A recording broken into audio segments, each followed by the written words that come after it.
గురూజీ, నిజామాబాద్ నుంచి శాంతిప్రియ కాలర్ లైన్లో ఉన్నారు, వారితో మాట్లాడదాం. హలో. హలో, నమస్కారం అండి శాంతిప్రియ గారు. నమస్కారం మేడం. నమస్కారం అండి. ఎవరి గురించి తెలుసుకోవాలనుకుంటున్నారు?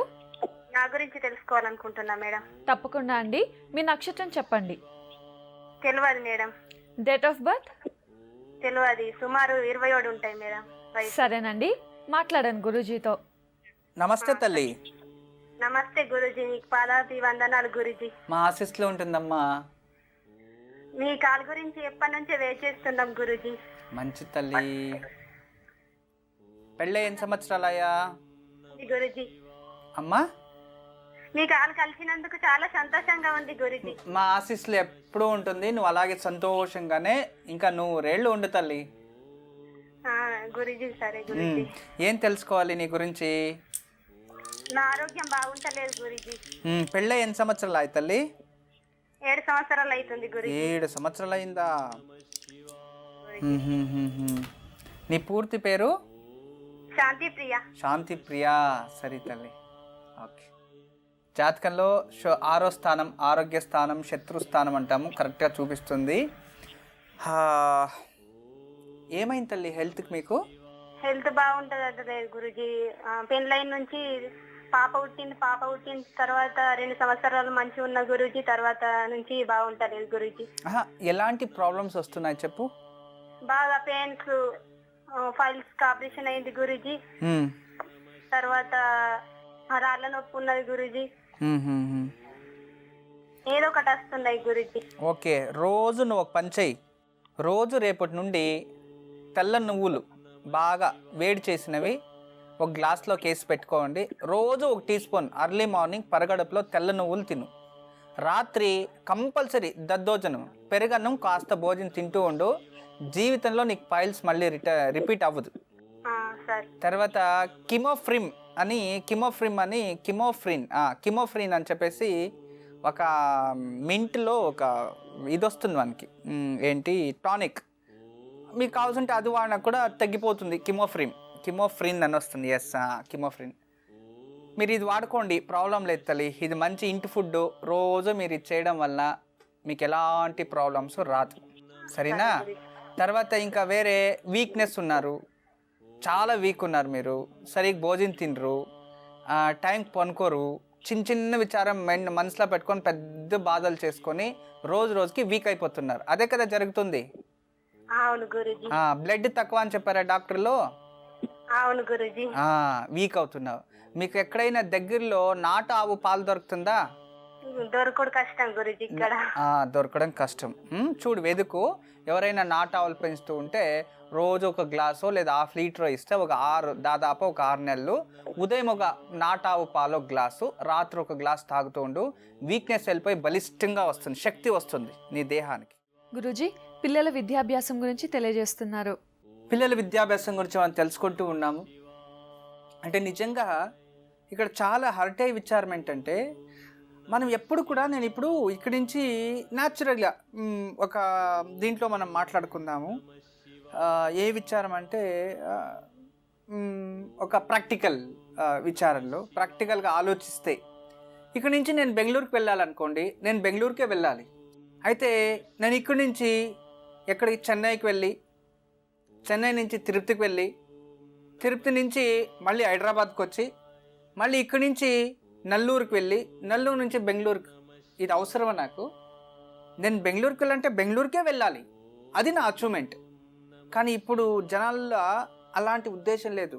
అంటే నాది ఏదైతే గురి, ఒక థాట్ ఏదైతే ఉందో దానికే వెళ్ళాలనుకొని వెళ్తే కరెక్ట్గా ఉంటుంది. ఆప్షన్స్ ఎక్కువ, ఇక్కడైనా వెళ్దాం, అక్కడైనా వెళ్దాం. స్టూడెంట్స్ అలా ఉండకూడదు. ఎప్పుడు చాలామందిని అడుగుతూ ఉంటాను, next what is the future, ఏం ఆలోచిస్తున్నామంటే ఐ డోంట్ నో గురూజీ, ఇంకా నేను ప్లాన్ చేసుకోలేదు అంటున్నారు.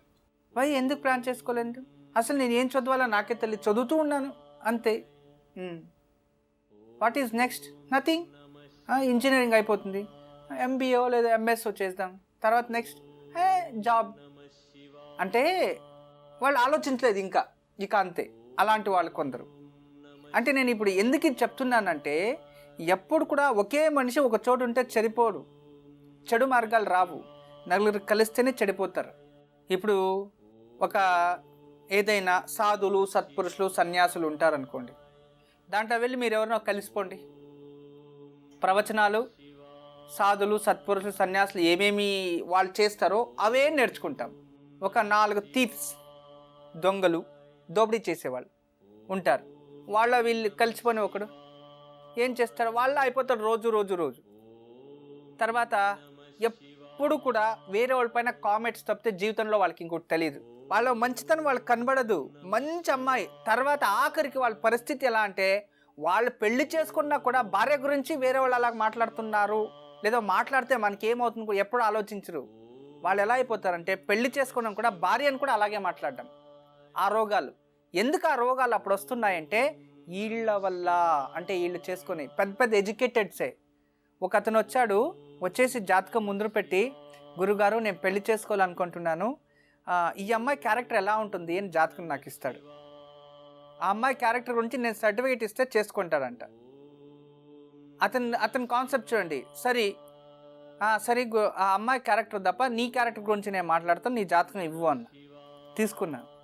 అదేం నీ జాతకంలో బాగానే ఉంది కదా, సప్తమ స్థానం గురు, మంచి దేవతల అంత అమ్మాయి వస్తుంది, మంచి అమ్మాయి వస్తుంది, గురువు చాలా బాగున్నాడయ్యా అలా ఇలా అంటే, గురువుగారు ఇప్పుడు నాకు వచ్చే అమ్మాయి ఇంతకుముందు ఏదైనా చెడు మార్గాలు తిరిగి చెడిపోయింది వస్తుందా, మంచి అమ్మాయి వస్తుందా అని మళ్ళీ క్వశ్చన్.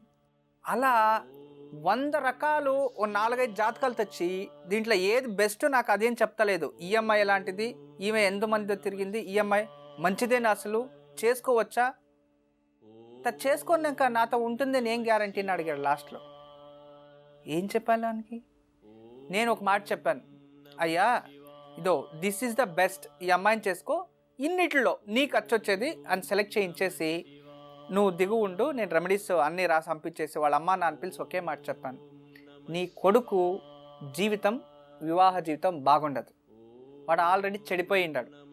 అతను నీ గురించి కానీ అతను తోడబొట్టిన చెల్లెల గురించి కానీ ప్రపంచంలో ఏ ఆడదానికి కూడా అతని దగ్గర రెస్పెక్ట్ లేదు, అందరినీ అనుమానంతో చూడడమే. అలాంటి పెద్ద రోగం వచ్చింది నీ కొడుక్కి. ఆ రోగం వెళ్ళే వరకు అతని జీవితంలో పెళ్ళైనా చేయకండి, లేదా పెళ్లి చేసినా కూడా 100% వాడు జైలుకి వెళ్తాడు అని చెప్పాను. కరెక్ట్గా 2 years మళ్ళీ వచ్చారు రిటర్ను. వాడు స్టేషన్లోనే ఉండాలి. అది ఎవరు, అమ్మ నాన్న కొడుకు ముగ్గురు పెట్టింది ఆమె కేసు. అలాంటివి ఆ కేసు ఎలా పెట్టిందంటే, ఆఖరికి వాళ్ళు వచ్చి మళ్ళీ చెప్పారు కదా, సేమ్ వచ్చి వాళ్ళ అమ్మా నాన్న, గురుగారు మీరు చెప్పినట్టే మమ్మల్ని అందరినీ తీసుకెళ్ళాడండి మా కొడుకు, వాడు చేసే దీనివల్ల మా పైన కూడా కేసు పెట్టేశారు, ఎందుకంటే మా కొడుకు బాగుంటారు కదండి, మేము సపోర్ట్ చేస్తాం, మా కోడలే చెడుది అనుకున్నాము, మమ్మల్ని జైలుకి పెట్టించింది, మీ దగ్గర తలంచుకొని వచ్చాము గురుగారు అన్న. ఏంటి సంగతులు అన్న. ఫస్ట్ డే నుంచి ఆమె కంప్లైంట్లో రాసింది, Day 1 పెళ్ళైనాక ఫస్ట్ ఏం చేస్తారు, అత్తారింటికో లేదా అమ్మవారింటికి తీసుకెళ్తారు, ప్రస్త అంటాం. ప్రస్త అంటే ఫస్ట్ నైట్, మొదటి రాత్రి. ఆ రోజు అతను ఆ అమ్మాయిని అడుగుతాడు, ఏమని అడుగుతాడంటే, నువ్వు ఏదైనా మనసులో ఉంటే చెప్పేయి, ఇంతకుముందు ఏదైనా ఉంటే మన ఇద్దరు డిస్కషన్ చేసుకొని అన్నీ మర్చిపోదాము, కొత్త జీవితం చేస్తామని. ఆమె జీవితంలో చదివినప్పుడు ఎప్పుడో ఇలా అని ఆ రోజు నుంచి స్టార్ట్ అయింది. ప్రతిరోజు కూడా నువ్వు పర్ఫెక్ట్ అని ఏం గ్యారంటీ, డాక్టర్ సర్టిఫికేట్ తీసుకొని రా. ఇది ఇలా చేస్తే ఏ ఒక్క స్త్రీ జీవితంలో జీవనం చేస్తుంది చెప్పండి, అవ్వదు.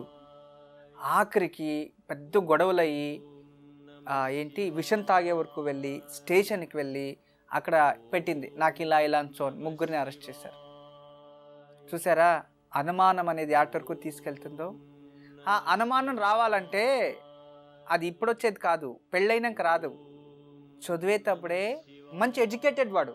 ఈ రూమ్మేట్స్ ఉంటారు చూడండి, మనం ఎప్పుడు ఎవరి దగ్గర కూర్చొని ఎలా మాట్లాడుతుంటున్నాము అనే దాంట్లోనే ఇవన్నీ వచ్చేస్తాయి.